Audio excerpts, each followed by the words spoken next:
number 31. सर्वभूतस्थितं यो मां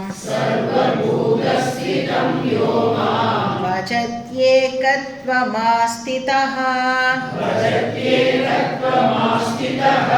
सर्वथा वर्तमानोऽपि स योगी मयि वर्तते.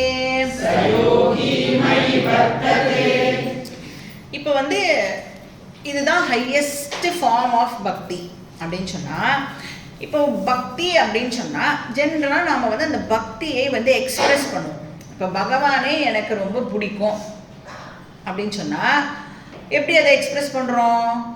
இதை பூஜை பண்ணி, இல்லை ஏதாவது ஒரு ஜபம் பண்ணி, அவருக்காக ஒரு ஸ்லோகம் சொல்லி, இந்த மாதிரிலாம் நம்ம வந்து நம்மளுடைய பக்தியை வந்து எக்ஸ்ப்ரெஸ் பண்ணுறோம் இல்லையா?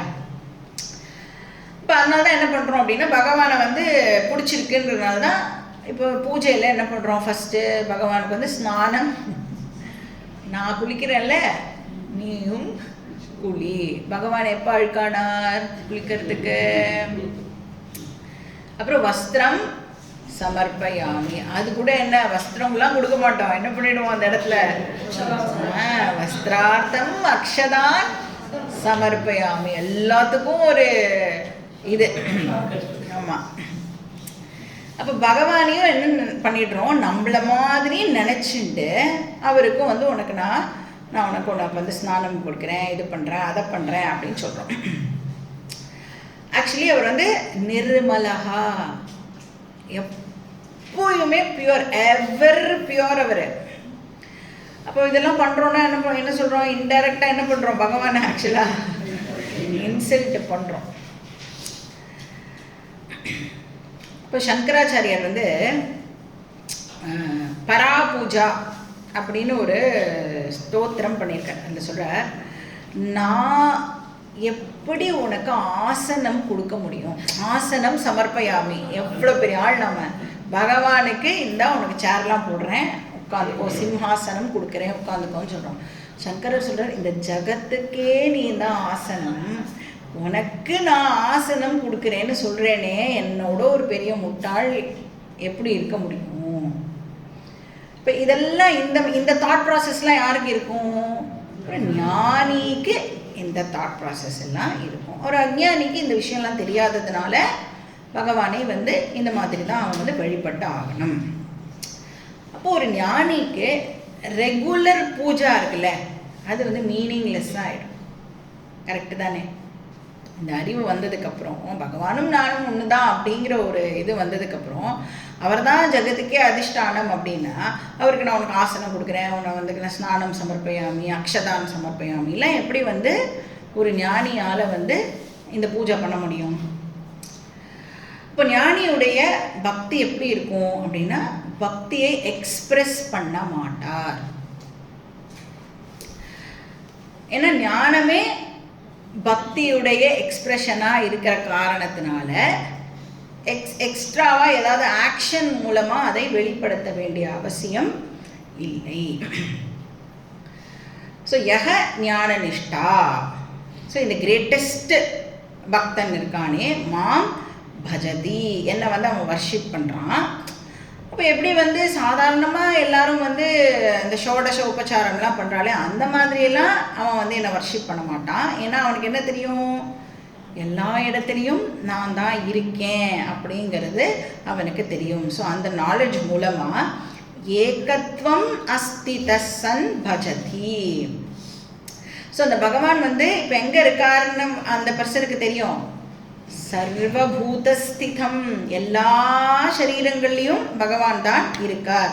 இன்ஃபேக்ட் எல்லா சரீரங்கள்லையும் இந்த வெரி லைஃபாக பகவான் தான் இருக்கார். ஸோ சைத்தன்ய ரூப ஈஸ்வரம்னு அர்த்தம் இந்த இடத்துல.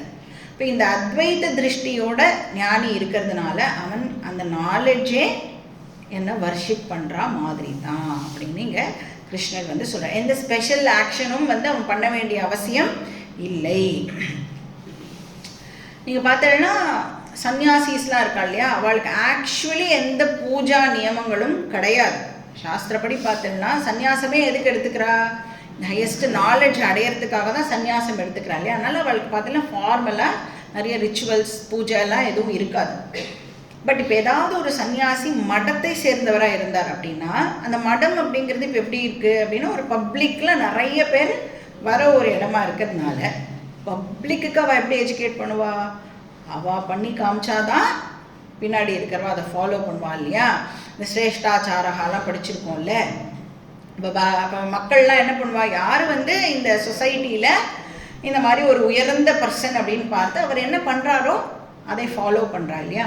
அதுக்காக இந்த ஜென்ரல் பப்ளிக்காக மடத்துலலாம் பார்த்தீங்கன்னா இந்த சன்னியாசிஸ் பூஜையெல்லாம் வச்சுட்டுருக்கான். பட் ஆக்சுவலி ஸ்பீக்கிங் அந்த நாலேஜ் இருக்கிற ஒரு பர்சன் எதையுமே ஸ்பெஷல் ஆக்ஷன் பண்ணி காமிக்க வேண்டிய அவசியம் இல்லை. ஸோ சர்வதா வர்த்தமானோ அப்படி வர்த்தமானக அப்படி அந்த ஞானி எந்த விதமான ரெகுலர் பூஜையோ இல்லை அபிஷேகமோ இல்லை இப்போ அந்த நித்திய நைமித்திக கர்மாலாம் இருக்குல்ல, சந்தியாவந்தனம்லாம் இருக்குது, அக்னிஹோத்திரம்லாம் இருக்குது.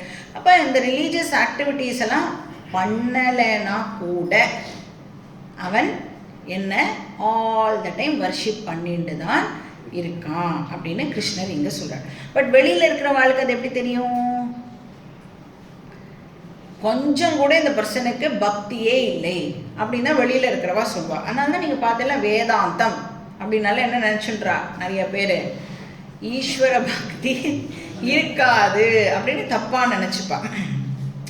பட் இந்த ஞானிக்கு அந்த மாதிரி லெவல்லாம், அந்த வேறு லெவல்லாம் சொல்கிறோம்ல, அந்த மாதிரி அந்த லெவலெல்லாம் தாண்டினவர் இந்த ஞானி.